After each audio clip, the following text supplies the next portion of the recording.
As we speak, AI is creating a new class of millionaires. And it's not just coders or Silicon Valley insiders.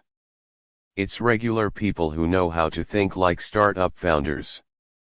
I have served as a CEO, board member, and investor at tech companies worth billions.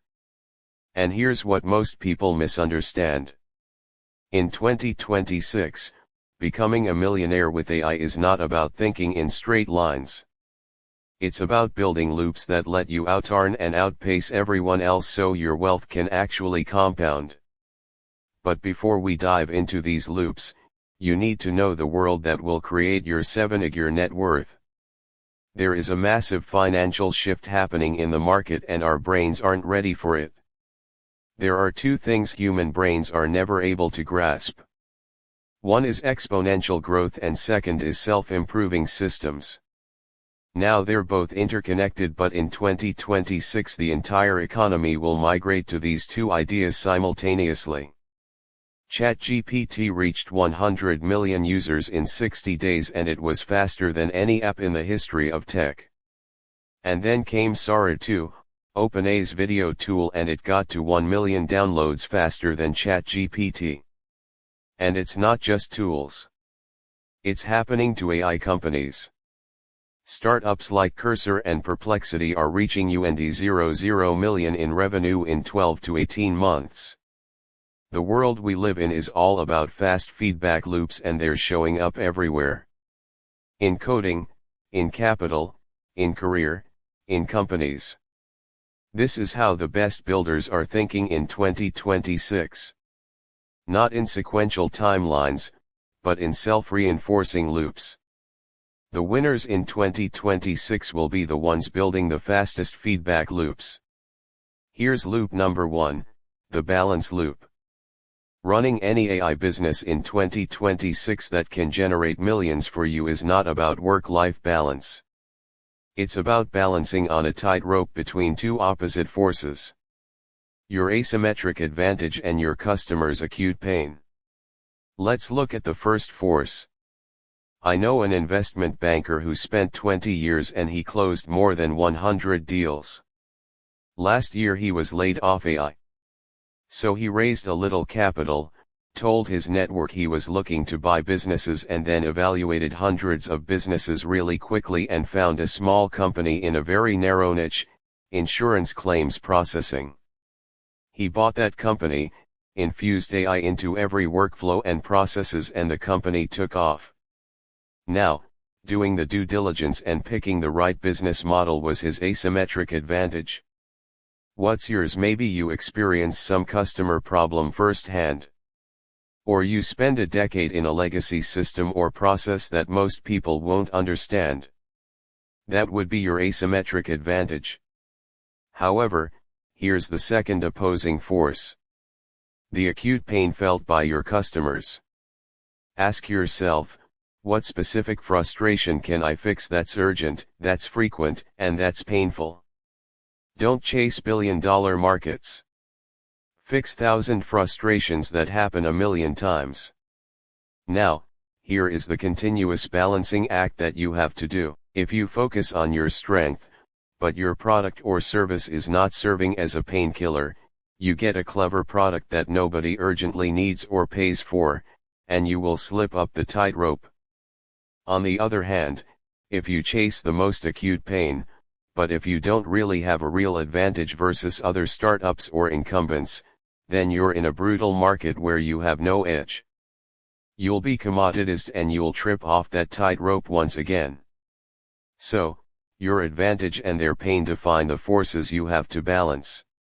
So, how do you keep your balance when you're walking that type of assumption testing? Ask constantly, what am I assuming and what's the fastest way to validate my biggest assumptions, because that's where the risks are.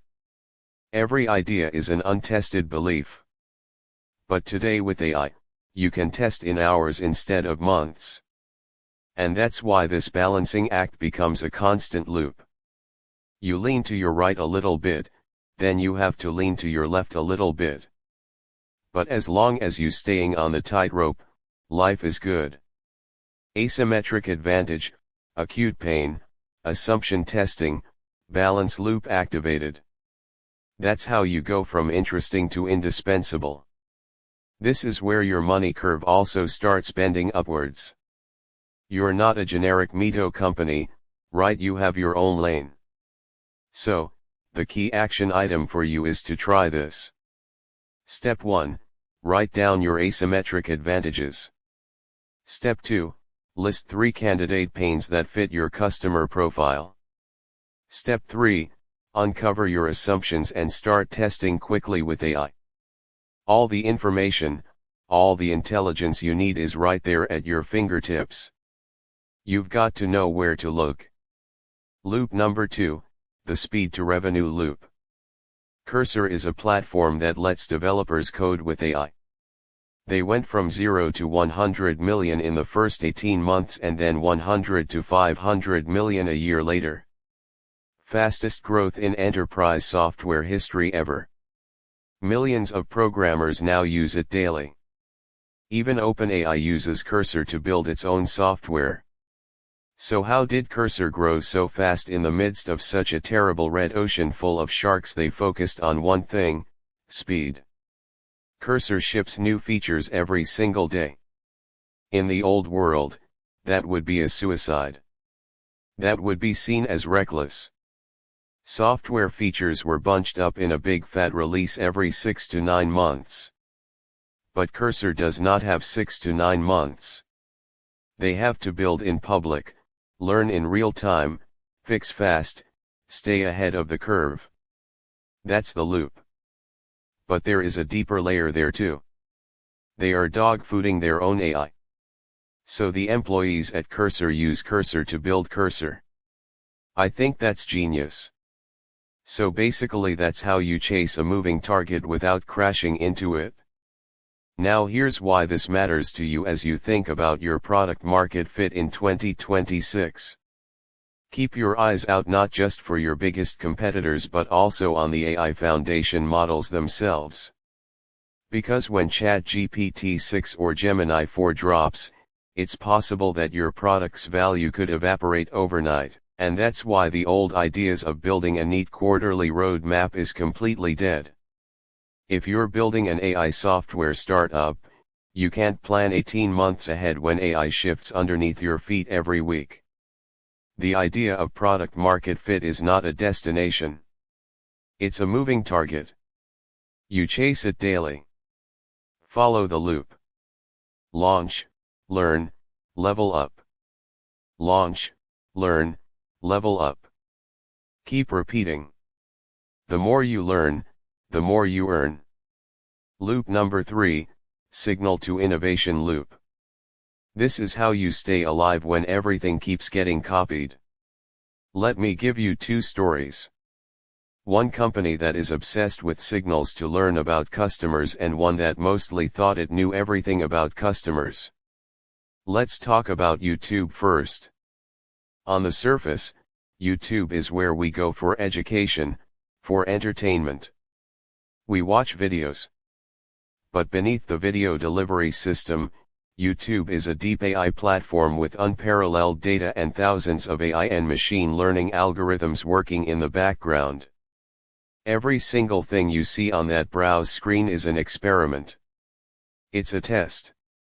The thumbnails, the titles, which row it appears in, what appears first when you open the app, how soon that video comes back if you ignored it yesterday, what suggested videos show up next to the one you're watching.